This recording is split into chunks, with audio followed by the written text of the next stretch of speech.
que era do governo do alemão. E eu perguntei lá, quem é o tal do alemão que vocês falam tanto? O alemão é o traficante do pedaço, é o nosso governante, né? E eu estive conversando nessa mesma manhã com o Tiago, que tinha 15 anos de idade e que trabalhava com o alemão. E ele falou, eu trabalho com o alemão. O alemão salvou a minha vida. Aos 7 anos de idade, minha mãe, prostituta, meu pai não conhecia. Eu vivia largado por aí. Aos 7 anos de idade, o alemão me levou para morar com ele. E a partir daí eu comecei a trabalhar com o alemão. Comecei trabalhando empinando o papagaio. Eu falei, mas isso não é trabalho, isso é brincadeira. Por não é trabalho sim, dependendo da cor do papagaio que sobe, pode significar uma coisa, pode significar outra coisa.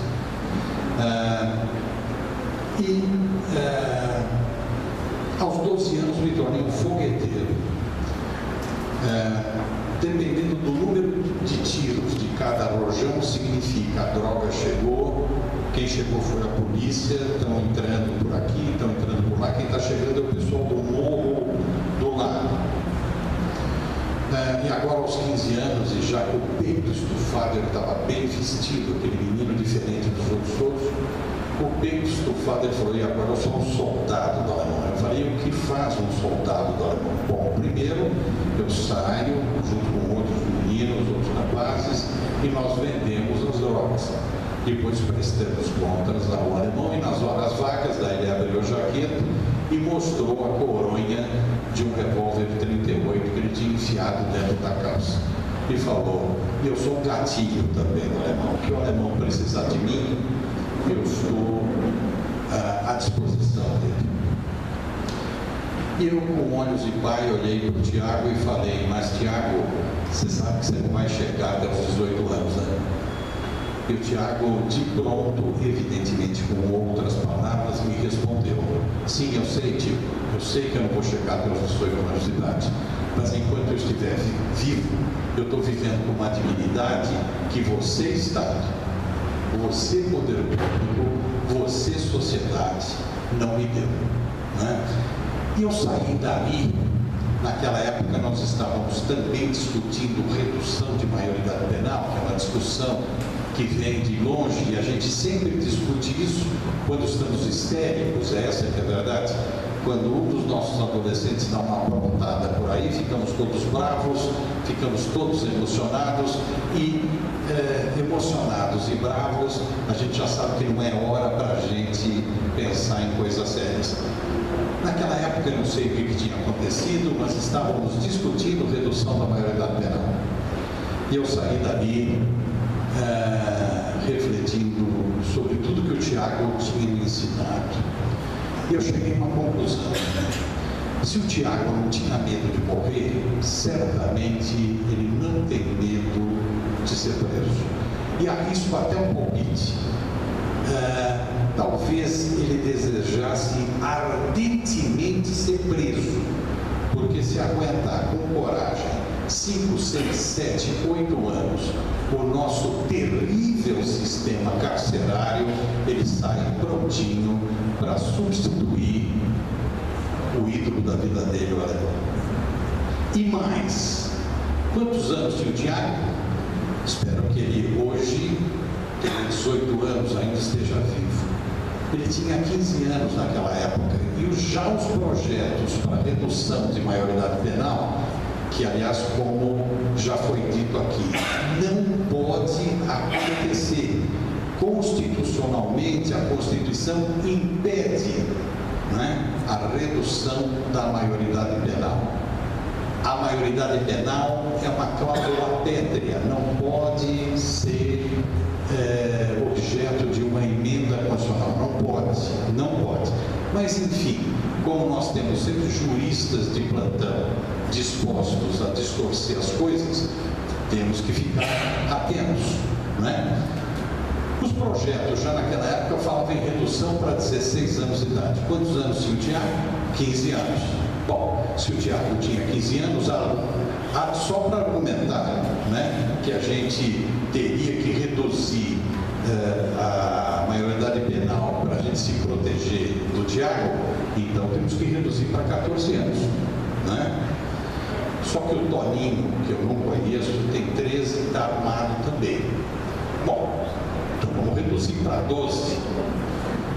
E o Zezinho, que nem adolescente é, criança também está armado. Bom, então vamos reduzir para 10, 8, porque afinal de contas, né, se outros países têm a possibilidade de mandar para a cadeia, e não é verdade, né? Tudo isso que falam de crianças que são presas em estados americanos, na Inglaterra, não é isso. É o sistema de infância e juventude, é o código deles de infância e juventude, né? É diferente. Então usam falsamente esses dados para a gente falar, bom, se na Inglaterra faz, vamos fazer também. Bobagem, né? Mas enfim, de redução em redução, nós vamos acabar caindo aonde? Na maternidade dos pobres. E vamos prender os nossos bebês, né? Eu entendo que isso seja o que acontece. E esses bebês hoje estão numa situação extremamente complicada. Eu trabalho hoje na Cracolândia pelo Poder Judiciário de São Paulo. Eu cheguei à conclusão em 2011, avisado por um filho das ruas. Esse filho das ruas, nos anos 70, era um trombadão. 15 anos de idade, filho do engenheiro de uma professora, viciado em cocaína. Esse menino derrubava pessoas na Praça da República. Eu trabalhava nas ruas. Depois daquele trabalho na favela, eu fiquei 15 anos trabalhando com crianças e adolescentes nas ruas, dos anos 70 e metade dos anos 80. Depois eu fui trabalhar nos hospitais, onde eu até hoje trabalho como voluntário, né? Inicialmente cuidando de adultos com AIDS e atualmente, depois de 97, trabalhando com crianças hospitalizadas. Muito bem. Esse menino das ruas, eu fui me aproximando dele, consegui retirá-lo das ruas, foi fazer um tratamento, voltou a estudar, voltou a morar com a mãe, etc, etc, etc. E ele saiu das ruas, foi trabalhar comigo. Teve recaída, eu fui buscá-lo de novo, nova recaída, fui buscá-lo de novo, ele teve 7 recaídas. E meu 8º encontro com ele, eu disse para ele uma frase bíblica, né? Ele me lembrou disso em agosto de 2011, quando ele começou a trabalhar comigo na Cracolândia. A frase bíblica foi a seguinte: cara, você é um pé no saco. Você é o cara mais chato que eu já conheci na minha vida. Eu não aguento mais você. Mas de uma maneira ou de outra, passei a te amar durante esse tempo todo, passei a te amar como um filho. E de filho a gente não desiste. Ele saiu e não voltou mais. Hoje ele é um professor da Fundação Getúlio Vargas, né? É um admirável administrador hospitalar e já aqui em São Paulo começou a desenvolver um trabalho maravilhoso com crianças e adolescentes em situação de rua. Foi transferido para o Rio de Janeiro e do Rio de Janeiro ele me telefona dizendo: pai, vai acontecer aí em São Paulo a mesma coisa que está acontecendo aqui no Rio de Janeiro. Estão internando compulsoriamente em massa, né? Todo mundo. E eu preocupado, principalmente com as crianças e com os jovens, eu tive uma ideia: se o judiciário for para as ruas da Cracolândia, levando promotores, levando defensores, levando voluntários da OAB, levando psicólogos, levando assistentes sociais, psiquiatras, né?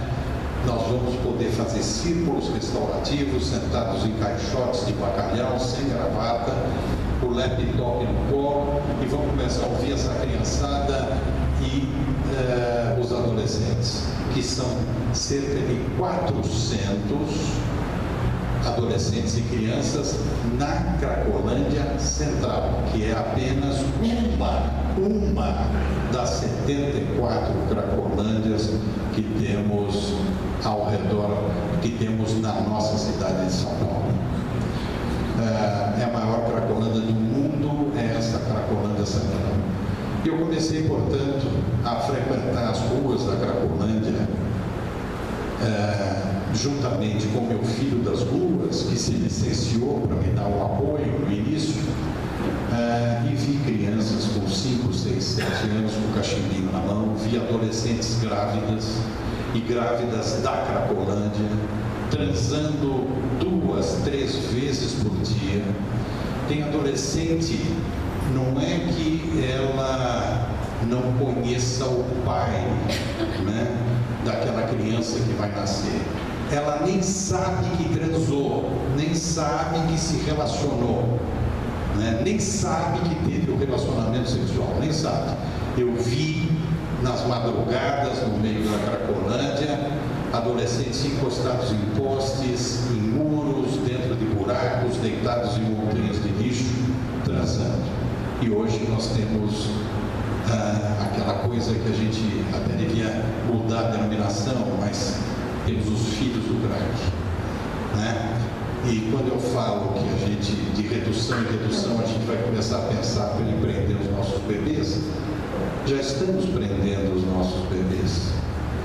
Outro dia no Hospital Leonor Mendes de Barros, eu estava diante de 12 bebês que choravam convulsivamente. E eu, com um neuropediatra que estava ali comigo, me disse que todos eles tinham um transtorno mental. Todos eles tinham. Eu falei, é por isso que choram? E ele me disse, não, eles choram porque são viciados em crack. Não estou falando das mães, estou falando deles. O senhor entendeu, eu estou falando deles mesmo, dos bebês. Eles são viciados em crack, eles estão chorando porque estão na fissura, né? Eles vão chorar por semanas ainda. E o pior, doutor, ele já tem um transtorno mental. Esse choro contínuo vai fazer com que eles fiquem com problema respiratório. Ficando com problema respiratório, vai faltar oxigenação cerebral e eles vão piorar ainda mais. Muito bem. Essa é uma grande tragédia que nós estamos vivendo, que é o abandono, mais uma vez, o poder público, mais uma vez a sociedade se esqueceu das crianças e adolescentes em situação de rua e em situação de drogadição. Não adianta nada nós termos coisas notáveis na Constituição Federal, não adianta nada a gente ter coisas notáveis no ECA, que é, no meu entender, a melhor lei que já surgiu nesse país. Não adianta absolutamente nada se nós não temos coragem política, vontade política para tirar e colocar em prática tudo isso que a Constituição, tratados internacionais, o próprio ECA está nos ensinando. Muito bem. Mas logo eu pensei em desistir e acabei não desistindo nesse meu novo trabalho com as crianças e adolescentes. Porque logo de cara eu estava com meu filho das ruas, com o professor da GV, e topei com um menino que não tinha 10 anos de idade ainda, tinha 8, 9 anos de idade, estava de 4 no chão. Ele estava imundo, com doença de pele, com feridas pelo corpo todo. A primeira coisa que se ganha ao morar nas ruas é doença de pele. Ele estava muito ofegante, né? Estava ofegante. O crack dá logo de cara de presente bronquite asmática, estava ofegante. E mais ou menos como eu faço nas noites de Natal, né? Eu me ajoelhei diante daquele menino, como eu costumo me ajoelhar diante de Jesus na manjedoura. E comecei com uma espécie de fala, um misto de fala para ele e de oração, né? Eu comecei a falar uma montanha de coisas e vi que ele não estava prestando atenção. Ele tinha acabado de dar uma cachimbada, aquele menino Jesus tinha acabado de dar uma cachimbada, ele estava voando. Mas mesmo assim eu continuei falando, mas de repente eu comecei a ficar preocupado. porque comecei a ver marcas de sangue vivo em torno dele, né? E eu falei, de onde está saindo esse sangue? Já sei, ele deve ter escorregado e batido com o rosto no chão, deve ter sangrando pelo nariz ou pela boca. E me inclinei para ver de onde vinha o sangue. E não vinha do nariz e da boca, eu falei, mas de onde vem? E logo percebi que o sangue vinha dos 10 dedinhos dele, porque com as mãozinhas ele estava cavando um buraco imaginário no chão duro da calçada. Ele já tinha perdido pele, já tinha perdido unha, sangrava bastante. Com o que eu tinha ali, que era o meu lenço de pano e um pouco de água limpa, eu comecei a embrulhar as mãozinhas dele e terminei a minha oração dizendo, perdão meu filho. Perdão meu filho, porque eu fui ausente na tua vida. Eu Estado, eu poder público, eu cidadão, eu membro dessa sociedade, eu fui ausente na tua vida. E agora, eu não sei se já é tarde demais, né, para você. E sei o que você está fazendo, você com as mãozinhas está tentando, você por conta própria, já que nós não conseguimos fazer isso, você por conta própria está cavando um buraco imaginário pelo qual você, num verdadeiro túnel do tempo, você quer escapar, já que a gente não fez isso. Me perdoa, meu filho. Mas de uma forma ou de outra eu não vou desistir de você. E nesse momento me emocionei muito, né? Porque fui abraçado pelo meu filho das ruas, pelo professor da GV, que me disse, pai, uma vez você me disse tudo isso em plena Praça da República e para mim valeu muito. Eu não voltei mais, tá?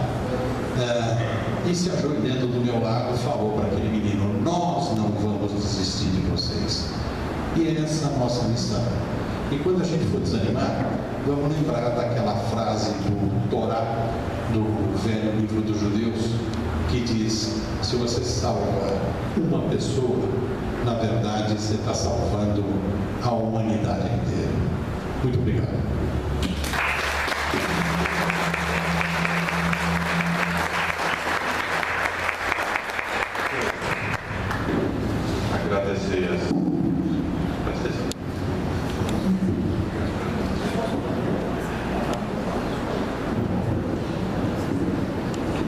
Só enquanto aviso, assim, vai ser um debate, nós vamos abrir para o debate agora, para as colocações, e nós não vamos abrir então a fala, o microfone para as pessoas que queiram falar, só através das perguntas escritas, com exceção de um grupo de adolescentes que tiver aí. Tem um grupo de adolescentes, se os adolescentes quiserem nos dar palavras, a gente abre. Ok? Então, as pessoas que queiram fazer perguntas para a mesa, tem os papelzinhos, aí escreve, passa para a gente que a gente entrega aqui na mesa.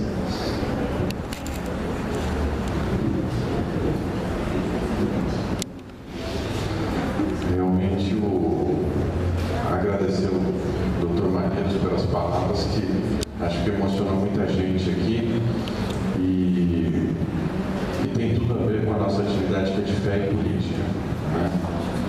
Nós temos duas perguntas aqui agora no começo e as duas são para o Plínio, né? Então, a primeira, só para escutar, Dr. Plínio, tem várias pessoas que dizem que o ECA é um documento que veio para defender e garantir os direitos mirins, que ele veio para arruinar a sociedade. Como o senhor vê essa fala e o ECA? Vou repetir aqui. Tem várias pessoas que dizem que o ECA é um documento que veio para defender e garantir os direitos, garantir os bandidos mirins, que ele veio para arruinar a sociedade. Como o senhor vê essa fala e o ECA? Tem um outro questionamento que eu tinha colocado para o Plínio também. Nós temos assembleia, temos uma proposta que está em andamento, que é de uma Assembleia Constituinte exclusiva. Os movimentos sociais são contrários a essa proposta, com medo da retirada de direitos como essa que o desembargador Malheiros colocou.